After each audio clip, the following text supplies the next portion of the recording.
আসসালামু আলাইকুম, সুলতানা কিচেনে আপনাদের সবাইকে স্বাগতম। আজকের রেসিপি পাঙ্গাস মাছ ভাজি। পাঙ্গাস মাছ ভাজি তৈরি করার জন্য আমি এখানে 2 পিস পাঙ্গাস মাছ ভালো করে ধুয়ে নিয়েছি। এখানে পরিমাণ মতো লবণ দিয়ে দিব। পাঙ্গাস মাছ অনেকেই পছন্দ করে, আবার অনেকেই পছন্দ করে না। অনেকেই ভাবে পাঙ্গাস মাছ গন্ধ লাগে, এইভাবে পাঙ্গাস মাছ ভাজি করে খাবেন, কোনো গন্ধ লাগবে না। পরিমাণ মতো হলুদ গুঁড়া দিয়ে দিব। আমি এখানে 2টা মাছে হলুদ গুঁড়া দিয়ে দিব।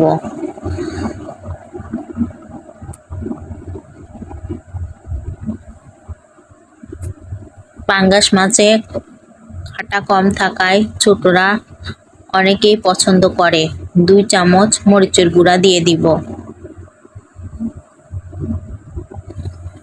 কিছুটা লেবুর রস দিয়ে দিব। লেবুর রস দিলে পাঙ্গাস মাছের কোনো আষ্টে গন্ধ থাকবে না। ভালো করে লেবুর রসটা চিপে দিয়ে দিব। সবগুলো ভালো করে মাছের সঙ্গে মাখিয়ে নিব। ভালো করে মাখানোর চেষ্টা করবেন। পাঙ্গাস মাছ হৃদরোগ দূরীকরণে সাহায্য করে। হাড় ও দাঁতের সুরক্ষায় পাঙ্গাস মাছ উপকারী। এখন আমি একটি প্যানে কিছুটা তেল দিয়ে দিব।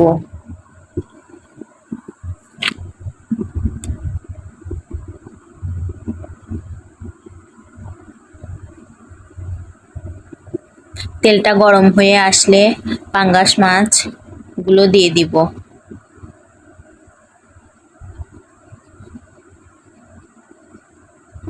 আপনারা তেলটা ভালো করে গরম করে নেবেন, না হলে মাছ কড়াইয়ের সাথে লেগে যাবে।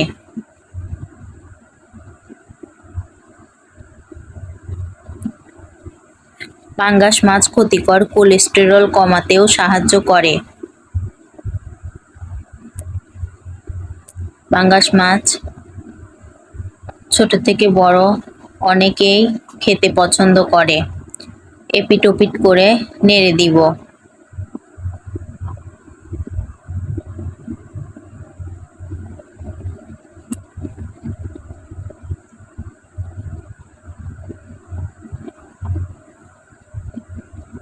ভালো করে এপিট ওপিট করে নেড়ে দিতে হবে।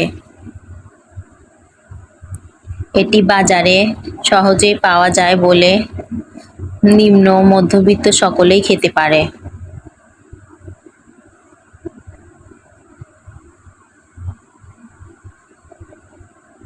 গর্ভবতী মায়েদের জন্য পাঙ্গাস মাছ খাওয়া অত্যন্ত উপকারী।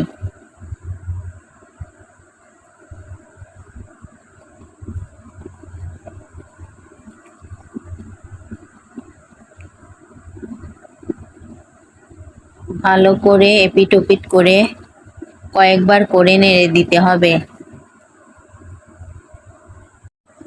পাঙ্গাস মাছে যে চর্বি থাকে তা মানুষের দেহের জন্য অত্যন্ত গুরুত্বপূর্ণ ভূমিকা পালন করে থাকে। এইভাবে পাঙ্গাস মাছ ভাজি করে খেলে কোনো আষ্টে গন্ধ হবে না। সহজেই যারা খেতে চায় না তারাও খেতে চাইবে। আপনারা বাসায় একবার হলেও এইভাবে ভেজে ছোট বাচ্চাদেরও দিবেন, সহজেই খেতে চাইবে। আজকের রেসিপিটা যদি আপনাদের ভালো লেগে থাকে একটি ফলো দিয়ে পাশে থাকবেন। আসসালামু আলাইকুম।